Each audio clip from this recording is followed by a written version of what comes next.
राधे राधे दोस्तों, आपका फिर से स्वागत है मेरे YouTube चैनल राधे श्याम में। आज हम आपको एक नया अध्याय, एक नया पुराण सुनाएंगे। सुनाने से पहले मेरी आप सबसे विनती है कि आप मेरे चैनल को लाइक, सब्सक्राइब और शेयर करना ना भूलें, ताकि हम आपके लिए नई नई कथाएं और पुराने ला सकें। चलो आइए शुरू करते हैं। राधे राधे दोस्तों, आपका फिर से स्वागत है मेरे YouTube चैनल राधे श्याम में। आज हम आपको आगे की कथा सुनाते हैं। राजन, मैं तो अपने आप को बहुत बड़ा शूरवीर योद्धा मानता था, लेकिन यह बात मेरा वहम मात्र था। जो कुछ कृपया थी वह सब प्रभु श्री कृष्ण जी की थी।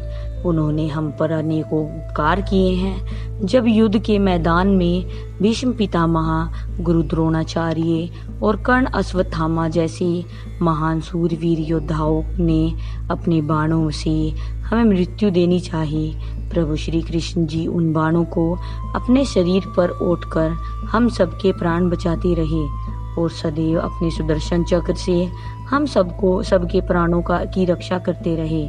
याद कीजिए, जब आप यज्ञ करते थे, धन नहीं होने पर भी श्री कृष्ण जी ने हमें राजा मरुत का गड़ा हुआ खजाना बताकर हमारा यज्ञ पूर्ण कराया था और भोजन कराकर उनके श्राप से हमें बचाया था। कौरवों द्वारा लाक्षा ग्रह में हमें जलाकर मारने की कोशिश करना, वैश्वथामा द्वारा ब्रह्म शस्त्र से हमें भस्म करने की उसकी इच्छा इन सब से उन्होंने ही हमारे प्राणों की रक्षा की थी। भरी सभा में कौरवों द्वारा द्रौपदी को नंगा करने की इच्छा होने पर उन्होंने अनंत चीर बढ़ाकर उसकी लाज बचाई। उन्होंने हम पर असंख्य उपकार किए हैं। राजन, श्री कृष्ण जी ने तो दुष्ट कंस आदि पापियों का संहार करने के लिए वह पृथ्वी का भार उतार कर भक्तों की रक्षा करने के लिए ही अवतार लिया था।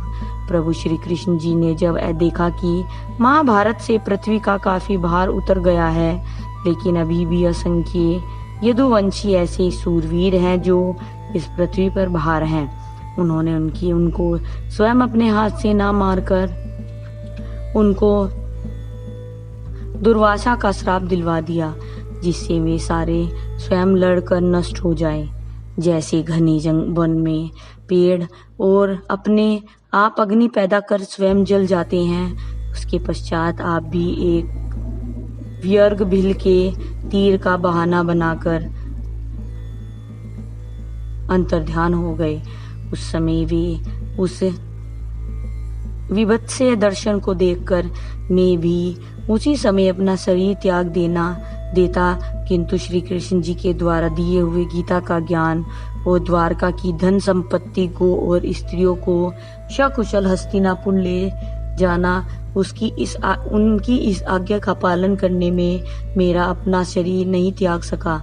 उनका दिया हुआ गीता का अनमोल ज्ञान की यह शरीर तो नश्वर है और आत्मा अजर अमर है, छोड़कर द्वारका की स्त्रियों सहित समस्त धन संपत्ति व गोधन नष्ट कर चुका हूँ।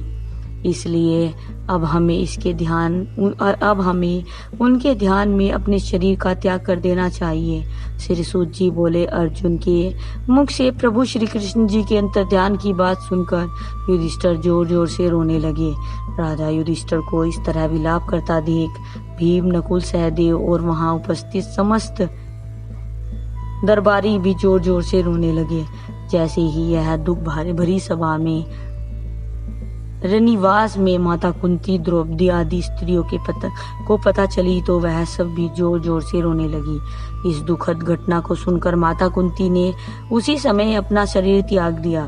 श्री सूत जी बोले, हे ऋषिवरों, जिसने भी यह दुखद बात सुनी वह सब अत्यंत ही दुखी हो गए। फिर राजा युधिष्ठिर ने सबको दिलासा दी कि और कहा, अब ज्यादा शोक मनाना उचित नहीं। अब हम यहाँ पर नहीं रहेंगे। अब हम यहाँ का राजपाट परीक्षित को सौंपकर प्रभु श्री कृष्ण जी का ध्यान करने के लिए शीघ्र ही हिमालय पर चल देते हैं। राजा युधिष्ठिर का यह प्रस्ताव सबको पसंद आया और सब इस बात पर सहमत हो गए कि अब यहाँ रुकने का जरा सा भी लाभ नहीं है। राजगद्दी पर परीक्षित को बैठाकर इस संसारिक मोह माया को त्याग कर प्रभु श्री कृष्ण का ध्यान करने यहाँ से शीघ्र ही हिमालय चलो। फिर राजा युधिष्ठिर ने राजपुरोहित को बुलाकर प्रभु शुभ मुहूर्त निकलवाकर परीक्षित का राज तिलक कर दिया। उसे हस्तिनापुर का राजा बना राजगद्दी सौंप दी। और फिर राजा युधिष्ठिर परीक्षित को राजनीतिक एवं प्रजा के सुख दुख में सदैव उनका अपने पुत्रों की तरह पालन करने का उपदेश देकर चिंता मुक्त हो गए। फिर वज्र नाम के प्रभु श्री कृष्ण के कुटुंब के एक यदुवंशी को मथुरा की गद्दी पर बैठा दिया।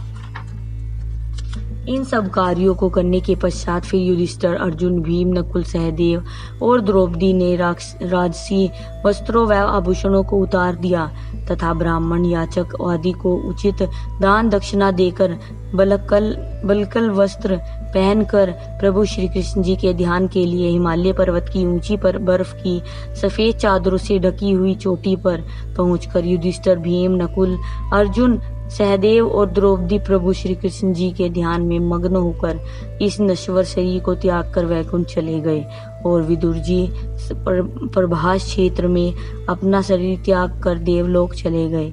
इस प्रकार उन सबके वैकुंठ चले जाने पर राजा परीक्षित अपना राज्य चला रहे थे। उनके राज्य में सारी प्रजा सुखी थी, चारों तरफ खुशहाली थी। फिर राजा परीक्षित राजा विराट की पोती से विवाह कर सुखपूर्वक जीवन व्यतीत करने लगे। राजा परीक्षित ने अपने जीवन में 3 बार अश्वमेध यज्ञ किए और याचकों को दानी बना दिया। परीक्षित ने कलयुग को दंड देकर कर्म को शक्तिशाली बना दिया था। कलयुग को दंड की बात सुनकर सौनक आदि ऋषिवर सूत जी से बोले, सूत जी आप हमें राजा परीक्षित द्वारा कलयुग को दंड देने वाली पूरी बात बताइए।